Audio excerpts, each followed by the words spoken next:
Are the Chicago Bulls finally done with their big three? Seems like it. We'll talk about it, that and more right after this.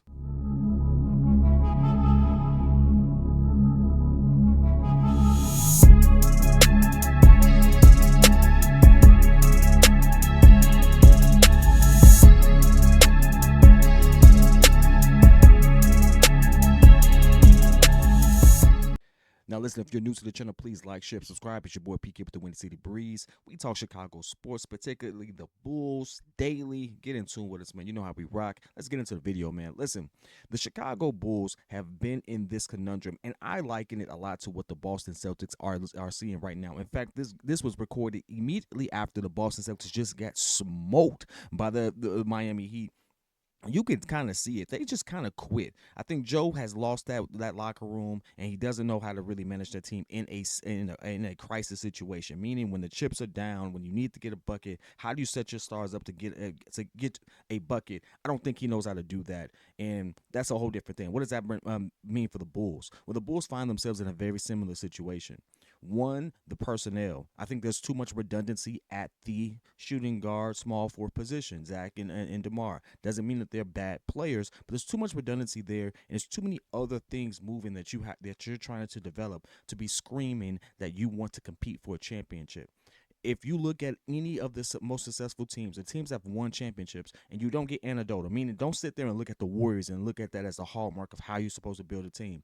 It worked for them. I'm happy it worked. They've had a legendary run, but not every team can replicate what they've built. It's just not going to happen the way people think it is. However, if you really look at the blueprint of what has consistently won in the past and what has been competitive even now in the present, you've always had a dominant big or dominant forward and a dominant wing or dominant guard. It's just how that works. Look at the math right here. You look at the Bucks when they won. You have Giannis. Yeah, you had Chris Middleton, who actually could serve as a closer, but who was a major factor in them actually getting that chip? Drew Holiday, your dominant guard, your dominant big, Giannis. That's how that worked. You look at Toronto, you had a dominant wing, Kawhi, and you had I wouldn't say a dominant big, but you had other pieces around him that ultimately they knew who the shots were going through, and they had other people to support that. You look at what the Miami Heat are doing and how they're competing, and the list goes on and on. You have the guy and you have the support around the guy. You don't have multiple guys on most teams like that. It just doesn't really work. That any LeBron-led team outside of him and Dwayne Wade, and even Dwayne Wade had to tell him, "Hey, you're the guy. We need you to do it." Like that's humility on a whole different level. That's kind of what we don't see here in Chicago. We didn't see that to the second half where a dominant alpha male mentality in Patrick Beverly came in and said, "Hey, Zach is shooting. Zach needs to shoot." And then you see him run off averaging about 29, 30 points a game since the All-Star break or something around that line. That's what will consistently work. You need to identify your guy and then move. So it's no surprise to me that the Chicago Bulls may absolutely be moving away from this. On top of the fact that I have yet to hear anything about Vooch being re-signed. So until then, until you even hear anything about Vooch being signed, there wasn't going to be a big three in the first place. Like, sincerely, it just wasn't going to happen that way. And so at this point, it's no shock. We should have expected it. We should have expected one of these pieces, not named Zach, to be moved or not come back in a variety of different ways, shorts, and fashions. And to me, I think this is addition by subtraction by doing it. I don't think the Chicago Bulls need to go out there and hit major home runs. I think they need to clearly identify roles. We were one of the best defensive teams in the league. Defense wins championships. Offense gets you there. Don't get me wrong. We do need to pick up some shooters, but defense wins championships. We're one of the top defensive teams in the league. That's not by chance. That is, if we want to talk about any culture that we've set, we've built ourselves up to be a defensive team. I have to give Billy Donovan that credit. We sucked on defense at one point. We still fell flawed to the corner three. You know what? If I could close my eyes on a live, I could hear, oh, let's just say Caleb Martin hit a three. Pat, where was he at? In the corner. I could do it because that's what. But you know what? In this league, every team kind of falls victim to something, right? So I can't sit there, but we were top defensive team. With that being said, you build upon that. The only thing we all can really agree with that we needed in a horrible way, like I mean, we needed it like yesterday, was knockdown shooters. You get some knockdown shooters in on this team, and all of a sudden, this is a totally different team. Because you now are not just focusing on one guy in Zach. You're not focusing on maybe a big and Vooch. You're not sitting there, you're not worried about that. You're worried about everyone else. Everyone else making themselves a threat. So I don't actually think that there are a lot of moves have to be made. So if I was to hear that AK didn't think he needed to make many changes for this team, I wouldn't be surprised. What I would be surprised in is if we didn't hear any of our players who are on this roster putting in major work in this offseason to get better. Like it can happen for some of these young players. People have totally Lonzo Ball is a good example. Lonzo Ball, when he first got drafted, had one of the worst forms I've ever seen. It looked like Sean Marion shot, but Sean Marion was hitting them joints. Like it was one of the worst forms I've ever seen. He built himself up in like an offseason to be a darn near 40% shooter. It's possible. It's very possible. So that's one of the things where I want people to look at. It's not gloom and doom. It's not. We actually had a talented team. We didn't have direction. We didn't have proper culture. And I think by sitting there clearing out and regulating, hey, this is who we're rolling with. This is a person we want to build behind. By clearly defining that, you eliminate a lot of the confusion that we saw, at least in my opinion, on what issues we had in stagnation on the offense. It's kind of hard to know, exactly when to do your thing when the plays seem to be called for him. Oh, DeMar sees in fact he's going to sit there and set himself up. That's his game. He's patented at this point. He is who he is. I can't blame DeMar for sitting there saying, "Oh, we need a bucket. I'm gonna get this bucket back to the basket. Pump fake foul. I'm getting to the line." It's a vet move. I can't blame him for that.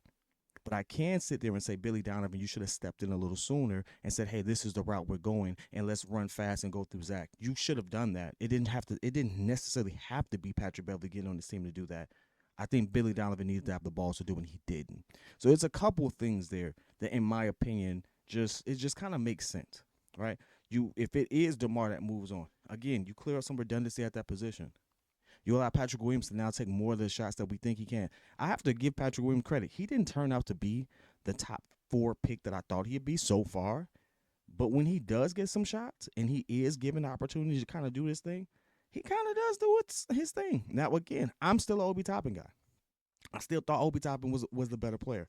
Still do. I really do. I still do. Because I don't have to worry about that. However, we have to deal with what we have. And Patrick Williams, under the tutelage of DeMar DeRozan, has looked a little better when given those shots. So, hey, give that man 15 to 17 shots a game and see what happens.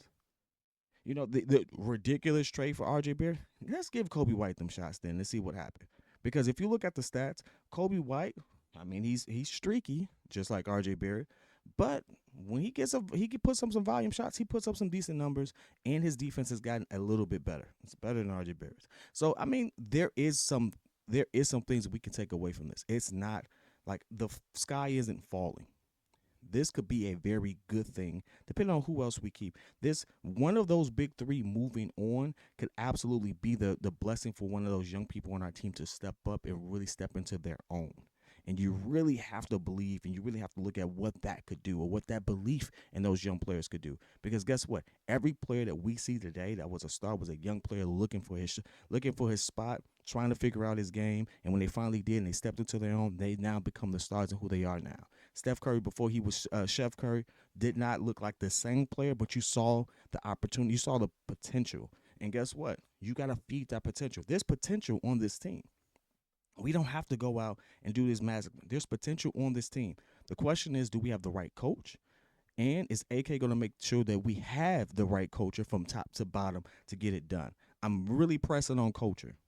I'm really pressing on high expectations for Billy Donovan. And I'm really pressing on these players to be professionals and actually put work into their game. Because guess what? There's a reason why the Miami Heat are now about to go into the finals.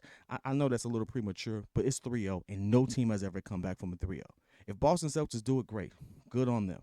But they have to do something historic against a team that shouldn't even been in the conversation in the first place. And that's all because Pat Riley has that team cooking. From the top down, there's a culture. There's a standard, and he stands on that. to the point where even older legendary players talk about, hey, I couldn't go there. Shaq talks about, I'm one of the only player that Pat broke his rules for. And Shaq still acquiesced a little bit. Pat Riley is one of the only people to tell LeBron James no and stood on it. And guess what? He's been in the Eastern Conference Finals multiple times since then. He's held his own. Pat Riley is in my opinion, one of the GOATs, or is, I would say, right under the field when it comes to coaching and running an organization. Definitely from running an organization. If you look at just his coaching and stuff like that, all that, yeah. So if we want to sit there and cook anybody this offseason, it's like, hey, if you're going to get rid of this big three, okay, get me some shooters. At least give me one good knockdown shooter. There's some people out there. Get me a composite PG or develop one of these guys in this offseason so that they can have confidence. I think Io will be that person. Let him be the playmaker that he is and let Zach just do what he does. Let Zach shoot. Zach, I want you to shoot. Let that happen. Or let Dalen Terry do that because that's what he did in college. Let that happen. But don't sit there. We don't have to make any massive trades. We don't have to do anything. We don't have to blow this team up. That doesn't have to happen. We don't have to worry about getting more picks for the future and stuff like that. Guess what? We drafted enough young guys. Just develop them. Just develop Paypayl. Just develop Io, who's closed out games for us. Just develop Dalen Terry, who actually was with Ben Mather and cooking. Just develop these guys here, and I think we'll see a different team. But I want to hear your opinion, man. Is the big three breaking up a good thing, a bad thing? Does it keep us competitive, or does it make us bottom of the barrel mediocre again? I think that is actually a blessing in disguise, but I could be wrong. Hey, I thought the Boston Celtics was going to go to the finals. Look at that take. I thought the Lakers was going to be more competitive. Look at that take. Like, hey, it is what it is. But again, I want your thoughts. Whether it's love, whether it's hate, put it in the comments. I'll be there with you. Until next time, y'all. Peace.